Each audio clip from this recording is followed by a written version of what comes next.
দুটি পাতা একটি কুড়ি দেশ শ্রীমঙ্গল। চা শিল্পের জন্য শ্রীমঙ্গলের সুনাম ও পরিচিতি বিশ্বব্যাপী।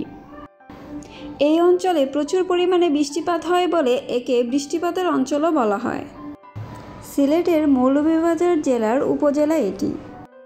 কিভাবে শ্রীমঙ্গলের জনপ্রিয় জায়গাগুলো একদিনে ঘুরে দেখবেন তার বিস্তারিত বলবো আমার আজকের এই ভিডিওতে। সকালে বাস অথবা ট্রেন থেকে নেমে পানশিতে সকালের নাস্তা করে নেবেন। পানশির সকালের নাস্তা দামে কম, খেতেও বেশ ভালো। তারপর রিজার্ভ সিএনজি নেবেন সারাদিনের জন্য। কোথায় কোথায় ঘুরবেন সেটা অবশ্যই আগে বলে নেবেন। 1200 থেকে 1500 টাকার মধ্যেই সিএনজি পেয়ে যাবেন। প্রথমেই চলে যাবেন দার্জিলিং টিলা খ্যাত এমআর খান চা বাগানে। দার্জিলিংয়ের চা বাগানের মতো সাজানো গোছানো বলে একে দার্জিলিং টিলা বলা হয়।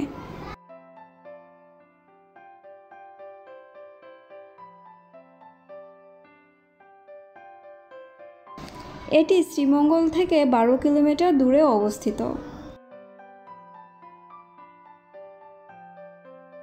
এইখানে অনেক সুন্দর বসার ব্যবস্থা আছে।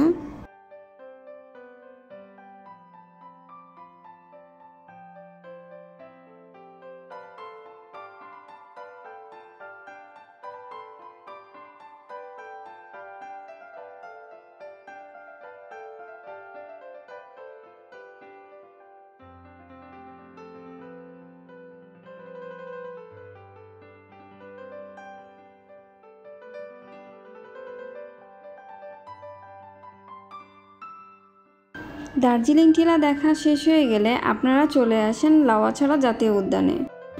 লাউয়াছড়া যাওয়ার যে রাস্তাটা অসম্ভব সুন্দর, দুই পাশে হলো ঘন জঙ্গল, মাঝখান দিয়ে রাস্তা চলে গেছে। এইখানে উঁচু নিচু পাহাড়ের গায়ে সারি বেঁধে দাঁড়িয়ে আছে হাজার হাজার প্রজাতির গাছ। মাঝে মাঝে বৃক্ষসারির মগডালে দেখতে পারবেন বানর আর হনুমান লাফালাফি করছে।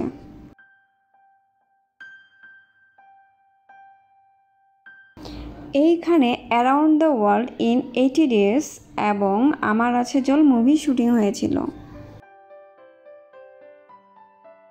আপনাদের হাতে সময় থাকলে বনের একটু ভিতরে গিয়ে দেখতে পারেন এবং বনের ভিতরে গেলে বিভিন্ন প্রাণী দেখা পাবেন। লাউয়াছড়া জাতীয় উদ্যানের বিভিন্ন জায়গায় সাইনবোর্ড দেখতে পারবেন যেখানে হলো বিভিন্ন গাছ এবং প্রাণীর তথ্য দেওয়া আছে। লাউয়াছড়া জাতীয় উদ্যান ঘুরে দেখা শেষ করে আপনারা চাইলে শহরে গিয়ে দুপুরে লাঞ্চটা সেরে নিতে পারেন। লাঞ্চ শেষ করে চলে আসেন মাধবপুর লেকে। চারপাশে চা বাগানের মাঝখানে এই লেকটি অবস্থিত। মাধবপুর লেকটি মৌলভীবাজার জেলার কমলগঞ্জ উপজেলায় অবস্থিত। লেকের ঝলমলে পানি, ছায়া সুনিবিড় পরিবেশ, শাপলা শালুকের উপস্থিতি লেকটিকে আরও মনোমুগ্ধকর করে তোলে। আপনারা অল্প একটু ট্রেকিং করে পাহাড়ের উপরে চলে যেতে পারেন।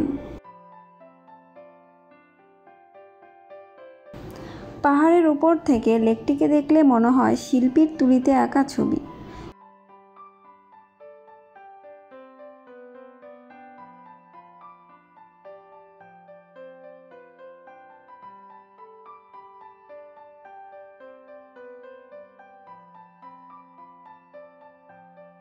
মাধবপুর লেক দেখা শেষ করে চলে আসবেন নূরজাহান চা বাগানে। শ্রীমঙ্গল শহরের সবথেকে সুন্দর চা বাগান হলো নূরজাহান চা বাগান। দুপাশে পাহাড়ি টিলাতে সারি সারি চা বাগান, মাঝখান দিয়ে সরু রাস্তা এঁকে বেঁকে গেছে। কিছু দূর পর পর দেখতে পারবেন খুপড়ির মতো ছনের ঘর যেখানে চা শ্রমিকরা বিশ্রাম করে। নূরজাহান চা বাগান দেখা শেষ করে চলে আসবেন বধ্যভূমি 71-এ। বিকালটা এখানেই কাটাবেন। খুবই সুন্দর পরিবেশ, আপনাদের ভালো লাগবে। বহু ইতিহাসের সাক্ষী এই বধ্যভূমি। 1971 সালে এইখানে 47 জন শ্রমিককে একসাথে হত্যা করা হয়েছে। এছাড়া 1971 সালেই অনেকজন মুক্তিযোদ্ধা এবং নারীকে এখানে হত্যা করা হয়। বধ্যভূমি দেখা শেষ করে আপনারা চলে যাবেন আপনাদের নিজ নিজ গন্তব্যে। বেশি সময় নিয়ে আসলে আপনারা হামহাম ঝর্ণা ও সীতেশবাবু চিড়িয়াখানা, নীলকণ্ঠ এগুলো দেখে নিতে পারেন। আমার ভিডিওটি আপনাদের কেমন লাগলো অবশ্যই জানাবেন। সবাই ভালো থাকবেন। আল্লাহ হাফেজ।